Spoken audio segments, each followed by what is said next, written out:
Study IQ IAS। अब तैयारी हुई affordable. History of BJP. Welcome to study IQ IAS। मेरा नाम है आदेश सिंह। दोस्तों, आज हम बात करेंगे दुनिया की सबसे बड़ी पॉलिटिकल पार्टी के इतिहास की। वही पॉलिटिकल पार्टी जिसके आज 18 करोड़ से ज्यादा मेंबर्स हैं। अब शायद आप पूछेंगे कि हम किस पॉलिटिकल पार्टी के बारे में बात कर रहे हैं, तो हम आपको बता दें कि यहां बात हो रही है भारतीय जनता पार्टी यानी बीजेपी की। 2015 में जैसे ही बीजेपी द्वारा डिक्लेयर्ड उसके टोटल रजिस्टर्ड मेंबर्स की संख्या ने कम्युनिस्ट पार्टी ऑफ चाइना के रजिस्टर्ड मेंबर्स के आंकड़े को क्रॉस किया, तो भारतीय जनता पार्टी इस दुनिया की सबसे बड़ी पॉलिटिकल पार्टी बन गई। यही नहीं, अगर हम आज की स्थिति में देखें तो बीजेपी द्वारा प्रेजेंटेड डेटा के आधार पर बीजेपी के लगभग 18 करोड़ से ज्यादा रजिस्टर्ड मेंबर्स हैं, जो सेकंड प्लेस पर स्टैंड कर रही कम्युनिस्ट पार्टी ऑफ चाइना के मेंबर्स से भी लगभग दुगने हैं। वहीं अगर हम आज इंडिया में बीजेपी के राजनीतिक वर्चस्व की बात करें तो लोकसभा में इसके 303 मेंबर्स हैं, जो इस सदन की कुल सीट्स का 55% से भी ज्यादा है। यही नहीं, इंडिया के 29 में से 13 स्टेट्स में बीजेपी मेजॉरिटी गवर्नमेंट और 4 अन्य में बीजेपी सपोर्टेड गवर्नमेंट है। तो ऐसे में इस पार्टी के इतिहास के बारे में चर्चा करना तो लाजमी है, ताकि ये समझा जा सके कि जो पार्टी महज 4 दशक पहले ही बनी थी, वो आज दुनिया के शिखर पर कैसे पहुंच गई। तो चलिए आज हम जानते हैं इतिहास भारतीय जनता पार्टी का। Predecessors of Bharatiya Janata party. दोस्तों, 21 अक्टूबर 1951 को डॉक्टर श्यामा प्रसाद मुखर्जी ने राष्ट्रीय स्वयं सेवक संघ की सहायता से भारतीय जनसंघ की नींव रखी। यहां हम आपको बता दें कि श्यामा प्रसाद मुखर्जी इससे पहले इंडियन कॉन्स्टिट्यूएंट असेंबली के मेंबर थे। साथ ही वो जवाहरलाल नेहरू की फर्स्ट कैबिनेट में minister of industry and supply भी नियुक्त किए गए थे। लेकिन 1950 में हुए नेहरू लियाकत पैक्ट के विरोध में उन्होंने अपने पद से इस्तीफा दे दिया और ठीक इसके बाद वो भारतीय जनसंघ के जन्मदाता और पहले प्रेसिडेंट बने। दोस्तों, उस समय इस नवोदित पार्टी का मकसद था इंडिपेंडेंट इंडिया में हिंदुओं की कल्चरल आइडेंटिटी की रक्षा करने के साथ साथ कांग्रेस और मुख्य रूप से जवाहरलाल नेहरू की परसीव्ड मुस्लिम अपीसमेंट पॉलिसी का विरोध करना। साथ ही जनसंघ की मांग थी कि जम्मू और कश्मीर का भारत में पूर्ण रूप से विलय कर लिया जाए। लेकिन उस दौर में कांग्रेस का एक छत्र राज था, जिसके चलते 1951-52 में हुए इंडिपेंडेंट इंडिया के पहले जनरल इलेक्शंस में ये पार्टी केवल 3 ही सीट्स जीत पाई। इसके बाद ये पार्टी खुद को मजबूत कर ही रही थी कि 1953 में श्यामा प्रसाद जी के आकस्मिक निधन से इसे एक गहरा झटका लगा। लेकिन इसके कुछ ही समय बाद उस समय राष्ट्रीय स्वयं सेवक का एक जाना माना चेहरा रहे पंडित दीनदयाल उपाध्याय जी ने जनसंघ को एक नई दिशा दी। साथ ही 1967 तक जनसंघ के जनरल सेक्रेटरी रहते हुए उन्होंने इसके ग्राउंड लेवल ऑर्गेनाइजेशन को मजबूत करने पर अपना विशेष ध्यान दिया। केवल यही नहीं, कहा जाता है कि वो दीनदयाल उपाध्याय जी थे जिन्होंने भविष्य में जन्म लेने वाली भारतीय जनता पार्टी की एक तरह से वैचारिक नींव रखी। इसी बीच 1967 के जनरल इलेक्शंस में जनसंघ ने 35 सीट्स जीती, जिससे ये लोकसभा की तीसरी सबसे बड़ी पार्टी बनकर उभरी। जनसंघ ने हिंदी स्पीकिंग रीजन की दूसरी नॉन कांग्रेस एफिलिएटेड क्षेत्रीय पॉलिटिकल पार्टीज के साथ मिलकर संयुक्त विधायक दल का भी गठन किया। इनके साथ मिलकर जनसंघ ने मध्य प्रदेश, बिहार और उत्तर प्रदेश में अपनी गठजोड़ वाली सरकार बनाई। ये पहला मौका था जब जनसंघ किसी पॉलिटिकल ऑफिस में स्थापित हुआ था। इसी बीच अटल बिहारी वाजपेयी और लाल कृष्ण आडवाणी जैसे यंग लीडर्स भी जनसंघ में अपनी जगह बना चुके थे और 1968 में उपाध्याय जी के बाद जनसंघ की बागडोर अटल जी ने संभाली। इस दौरान यूनिफॉर्म सिविल कोड का गठन, गौ हत्या पर प्रतिबंध और जम्मू कश्मीर के स्पेशल स्टेटस को खत्म करना ही इस पार्टी का मेजर एजेंडा था। इसी दिशा में जनसंघ अपनी राजनीतिक पकड़ मजबूत कर ही रहा था कि 1975 में श्रीमती इंदिरा गांधी ने देश में इमरजेंसी लगा दी, जिसके विरोध में जनसंघ ने भी अन्य ऑपोजिशन पार्टीज के साथ मिलकर आंदोलन का मोर्चा खोल दिया। इमरजेंसी के विरोध में हुए इस नेशन वाइड प्रोटेस्ट के चलते जनसंघ के हजारों कार्यकर्ताओं को कांग्रेस सरकार ने जेल में डाल दिया। लेकिन जब 1977 में इमरजेंसी को ऑफिशियली हटाया गया और फ्रेश जनरल इलेक्शंस ऑर्गेनाइज कराए गए, तो जनसंघ ने इंडिया के पॉलिटिकल स्पेक्ट्रम की सभी ऑपोजिशन पार्टीज जैसे सोशलिस्ट पार्टी, कांग्रेस ओ और भारतीय लोक दल के साथ मिलकर जनता पार्टी को जन्म दिया। परिस्थितियों की वजह से एकजुट होकर बनी इस नई विलक्षण पार्टी का सिर्फ एक ही उद्देश्य था, इंदिरा गांधी की कांग्रेस पार्टी को हराकर सत्ता से बेदखल करना। और जब इस चुनाव के नतीजे आए तो वो हो गया जिसकी किसी ने कल्पना भी नहीं की थी। देश में पहली बार कांग्रेस सत्ता के बाहर थी और जनता पार्टी की सरकार गठित हो रही थी। इस न्यूली फॉर्म्ड गवर्नमेंट ने मोरारजी देसाई को देश का प्रधानमंत्री नियुक्त किया, लेकिन इस गवर्नमेंट में सबसे बड़ा शेयर जनसंघ का ही था। इस चुनाव में जनसंघ को 93 सीट्स मिली थी, जो इस पार्टी को मिली कुल सीट्स का 31% था। इस नवनियुक्त गवर्नमेंट में जनसंघ के प्रीवियस लीडर अटल बिहारी वाजपेयी को मिनिस्टर ऑफ एक्सटर्नल अफेयर्स बनाया गया। ऐसे गठजोड़ से ये मिलीजुली सरकार बन तो गई, लेकिन इसके कंस्टिट्यूएंट पार्टीज के बीच सामंजस्य यानी कंपैटिबिलिटी का अभाव था। और ऐसा इसलिए भी था क्योंकि इसकी अलग अलग कंस्टिट्यूएंट पार्टीज की आइडियोलॉजीज भी एक दूसरे से काफी डिफरेंट थी, जिसके चलते इसके एक घटक दल ने आरएसएस एसोसिएटेड जनसंघ के मेंबर्स से इस ड्यूअल मेंबरशिप को खत्म करने की मांग की, लेकिन उनकी इस मांग को जनसंघ के मेंबर्स ने मानने से इनकार कर दिया। इसके चलते जनता पार्टी का एक फैक्शन जनता पार्टी सेक्युलर के नाम से इस सरकार से अलग हो गया, और इसका नतीजा ये हुआ कि मोरारजी देसाई की ये मेल जोल से बनी सरकार गिर गई। ऐसे में 1980 में जनरल इलेक्शंस फिर से ऑर्गेनाइज हुए, लेकिन इनमें जनता पार्टी ने बहुत बुरा परफॉर्म किया और केवल 31 सीट ही जीत पाई, जिसके बाद अप्रैल 1980 में अपनी इस करारी हार की विवेचना करने के लिए बुलाई गई जनता पार्टी की नेशनल एग्जीक्यूटिव पार्टी की मीटिंग में यह फैसला किया गया कि पार्टी के सभी मेंबर्स को अपनी ड्यूअल मेंबरशिप छोड़नी होगी। इशारा साफ था, जनसंघ के मेंबर्स के पास सिर्फ दो ही रास्ते थे, या तो वो जनता पार्टी को चुने या फिर आरएसएस को। लेकिन इस मांग के उत्तर में जनसंघ के मेंबर्स ने जनता पार्टी का साथ छोड़ने का फैसला कर लिया, और इस तरह जनता पार्टी से अलग होकर पूर्व में मुख्य रूप से जनसंघ का पार्ट रहे आरएसएस एफिलिएटेड मेंबर्स ने मिलकर 6 अप्रैल 1980 को भारतीय जनता पार्टी को जन्म दिया, जो आने वाले समय में भारतीय राजनीति का केंद्र बनने वाली थी। तो चलिए यहां से अब हम अपनी कहानी के अगले भाग में चलते हैं, the rise of Bharatiya Janata party. दोस्तों, यहां तक हमने देखा कि किस तरह भारतीय जनता पार्टी भले ही आज से लगभग 4 दशक पहले बनी हो, लेकिन उसके उद्गम की भूमिका भारत की आजादी के साथ ही बननी शुरू हो गई थी। हालांकि बीजेपी एक नवोदित पॉलिटिकल पार्टी थी, फिर भी इसमें जनसंघ के ओरिजिनल स्ट्रक्चर की झलक साफ देखी जा सकती थी। यही कारण है कि बीजेपी के पहले प्रेसिडेंट भी उस समय जनसंघ का प्रमुख रहे अटल बिहारी वाजपेयी जी ही थे। अपने शुरुआती दिनों में इस पार्टी को अपनी जमीन तलाशने में बहुत सी दिक्कतें आईं। इसका एक बड़ा कारण यह भी था कि जनसंघ से अलग पहचान बनाने के लिए नवोदित बीजेपी अपनी आइडियोलॉजी को लेकर कुछ हद तक कंफ्यूज थी। यही कारण था कि वो जनसंघ की हिंदुत्व वाली इमेज से अलग हटकर खुद को जनता पार्टी का एक अहम घटक दल और गांधीवादी सोशलिज्म की मॉडरेट आइडियोलॉजी से जोड़ने की कोशिश कर रही थी। बीजेपी की इस कंफ्यूज्ड आइडियोलॉजी और इंदिरा गांधी जी की नृशंस हत्या के चलते जनता में कांग्रेस के लिए जगी सिंपैथेटिक वेव का ही नतीजा था कि 1984 के जनरल इलेक्शंस में बीजेपी केवल 2 सीट्स और टोटल वोट्स का महज 7% ही जीत पाई। दोस्तों, आगे बढ़ने से पहले आपके लिए एक सवाल है, क्या आप बता सकते हैं कि बीजेपी की तरफ से 1984 के लोकसभा इलेक्शंस में ये 2 सीट्स किसने जीती थी? और हां, वो वाजपेयी जी और आडवाणी जी दोनों ही नहीं थे। आप इसका जवाब हमारे कमेंट सेक्शन में जरूर दीजिएगा। बहरहाल, अपनी इस करारी हार से सीख लेते हुए बीजेपी ने अपने स्टांस में बदलाव किया। अब लाल कृष्ण आडवाणी को पार्टी का प्रेसिडेंट नियुक्त किया गया, और अब ये पार्टी फिर से आरएसएस और जनसंघ की ओरिजिनल हार्डलाइनर हिंदू नेशनलिज्म की आइडियोलॉजी के साथ आगे बढ़ने लगी। इसी बीच अर्ली 1980s में ही विश्व हिंदू परिषद ने बाबरी मस्जिद और राम जन्मभूमि को लेकर एक आंदोलन शुरू किया था। हिंदू आस्था से जुड़े इसी मुद्दे को लेकर बीजेपी ने भी आडवाणी जी के नेतृत्व में राम जन्मभूमि मूवमेंट की नींव रखनी शुरू कर दी थी। साथ ही विश्व हिंदू परिषद के इस आंदोलन में अपने पूर्ण सहयोग की बात करते हुए बीजेपी ने इसे अपने इलेक्टोरल मैनिफेस्टो का भी पार्ट बना लिया था। एक तरह से यही वो मुद्दा था जिसने स्ट्रगल करती बीजेपी में नए प्राण फूंक दिए।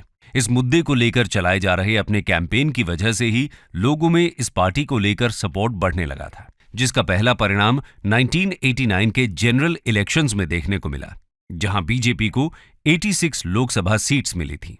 लोकसभा में मिली इस सफलता की वजह से BJP newly formed VP Singh की नेशनल फ्रंट गवर्नमेंट की एक क्रूशल कंस्टिट्यूएंट बन गई थी और इसके बाद से ही बीजेपी हमेशा इंडियन पॉलिटिक्स के सेंट्रल स्टेज पर बनी हुई है। लेकिन इस स्टेज पर बीजेपी का असली परफॉर्मेंस अभी आना बाकी था।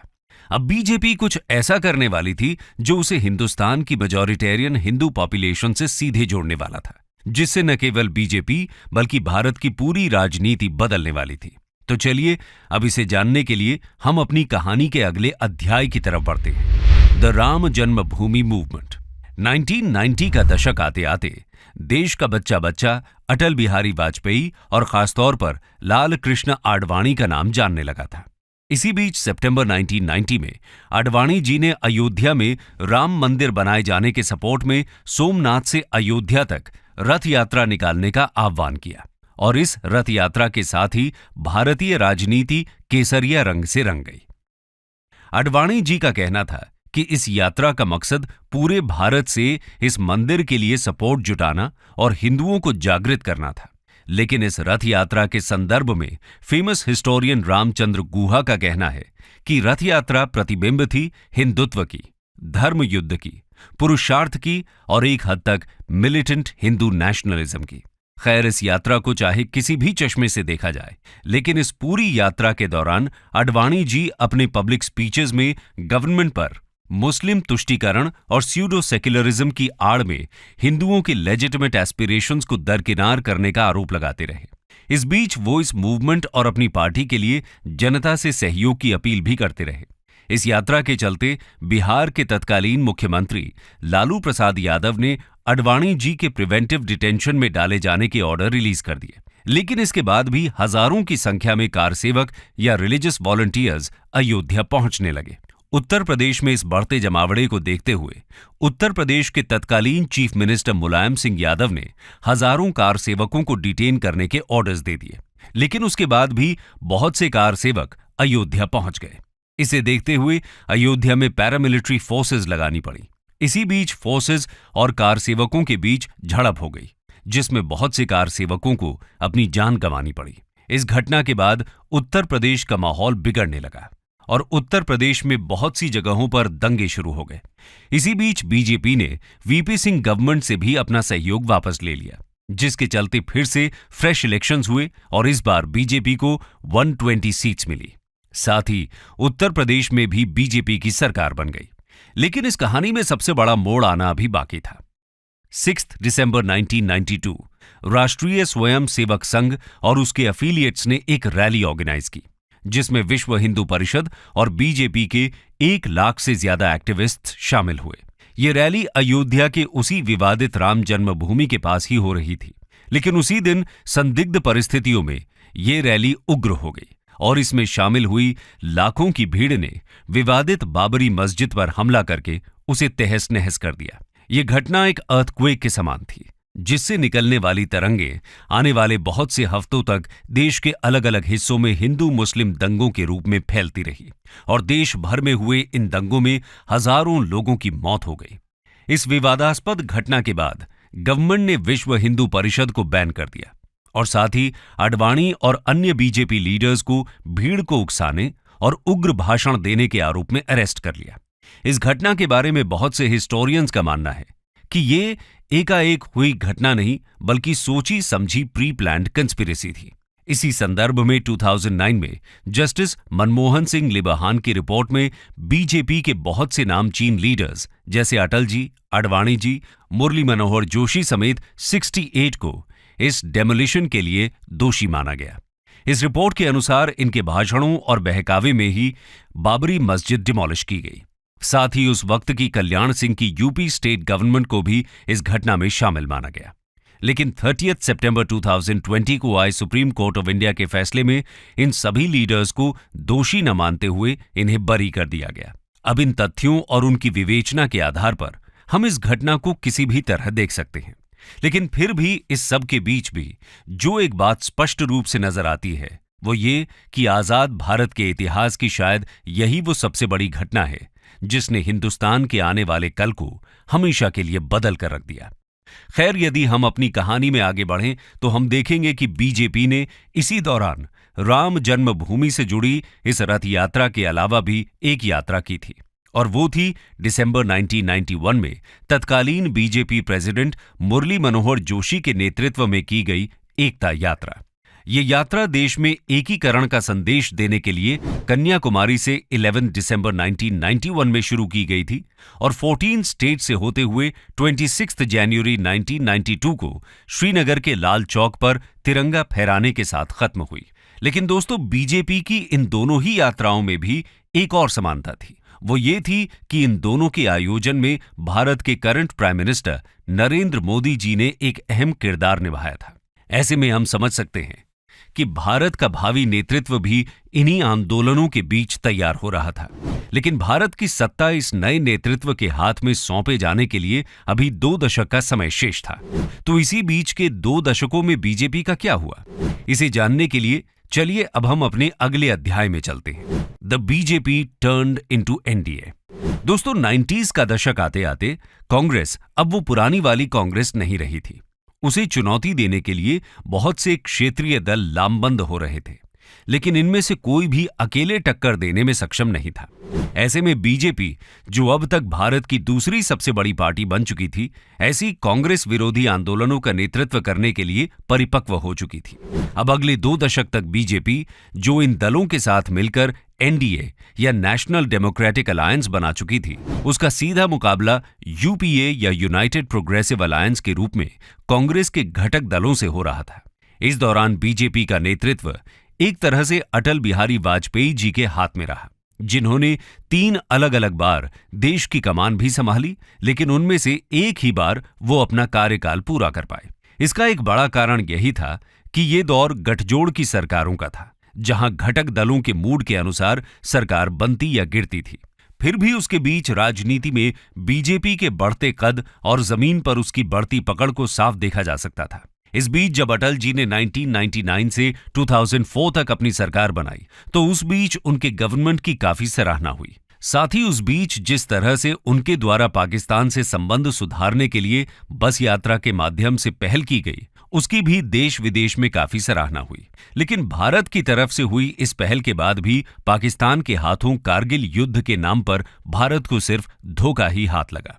ऐसे मुश्किल वक्त में जिस तरह से अटल जी के नेतृत्व में भारतीय सेना ने पाकिस्तान को मुंह तोड़ जवाब दिया, ऐसा माना जा रहा था कि अटल जी की सरकार दोबारा बनना तय है। लेकिन आशाओं के विपरीत कांग्रेस यूपीए के रूप में वापस लौट आई। यही नहीं, कांग्रेस एडमिनिस्ट्रेशन पर लगातार उठते सवालों के बाद भी यूपीए ने अपने 2 कंसेक्यूटिव टर्म्स पूरे किए, जिसे देखकर लगता था कि अब शायद कांग्रेस का वही पुराना दौर वापस आ गया है। लेकिन इस कहानी में अभी एक आखिरी मोड़ आना बाकी था, और ये मोड़ आना इसलिए भी जरूरी हो गया था क्योंकि बीजेपी का एक नया नेतृत्व एक नई दिशा के साथ तैयार हो चुका था। ऐसा नेतृत्व जिसकी नींव उसकी 2 देशव्यापी यात्राओं के दौरान 2 दशक पहले ही पड़ गई थी। जी हां, हम बात कर रहे हैं नरेंद्र मोदी जी की। तो चलिए अब हम अपनी कहानी के आखिरी अध्याय की ओर बढ़ते हैं। The NDA turned BJP. दोस्तों, यूपीए के सेकंड टर्म में उस पर बहुत से करप्शन के आरोप लग रहे थे, साथ ही महंगाई भी आसमान छू रही थी। ऐसे में देश की जनता परिवर्तन चाहती थी और वो उन्हें गुजरात के तत्कालीन सीएम और बीजेपी के पीएम कैंडिडेट नरेंद्र मोदी में देखने को मिल रहा था। ये मोदी जी की फैन फॉलोइंग ही थी जिसने 2014 और फिर 2019 में उनके द्वारा लड़े गए प्रेसिडेंशियल स्टाइल इलेक्शंस में ऐतिहासिक जीत दिलाई। और ये इस जीत का ही नतीजा था कि जहां एक समय बीजेपी को सरकार बनाने के लिए एनडीए का सहारा लेना पड़ रहा था, वहीं अब बीजेपी अकेले अपने दम पर सरकार बना पाने में सक्षम थी। यही नहीं, सेंट्रल इलेक्शंस हों या फिर स्टेट, बीजेपी पीएम मोदी के नाम पर ही इलेक्शंस लड़ती देखी जाती है। ऐसे में ये समझना मुश्किल नहीं है कि 2014 और 2019 में हुए इन जनरल इलेक्शंस में भी लोग अपनी कॉन्स्टिट्यूएंसी के लिए कैंडिडेट नहीं बल्कि अपने लिए पीएम चुन रहे हैं। लेकिन बीजेपी के इस टर्न अराउंड के श्रेय का हकदार एक व्यक्ति और है, और वो है उसे 2014 के जनरल इलेक्शन में जीत दिलाने में एक अहम भूमिका निभाने वाले तत्कालीन बीजेपी प्रेसिडेंट और current home minister Amit Shah. ये अमित शाह जी का पॉलिटिकल एक्यूमेन ही है जिस वजह से उन्हें आज की राजनीति का चाणक्य भी कहा जाता है। ये उनका किया हुआ ग्राउंड वर्क ही है जिस वजह से बीजेपी आज न केवल इंडिया की बल्कि दुनिया की सबसे बड़ी पार्टी बन गई है। जबकि वहीं दूसरी ओर एक समय देश पर एक छत्र शासन करने वाली कांग्रेस आज सिमटती जा रही है। अब भविष्य में ये मोदी शाह की जोड़ी क्या रंग दिखाती है, ये देखना दिलचस्प होगा। दोस्तों, इस बारे में आपको क्या लगता है, हमें कमेंट सेक्शन में जरूर बताइएगा। स्टडी IQ IAS, अब तैयारी हुई अफोर्डेबल।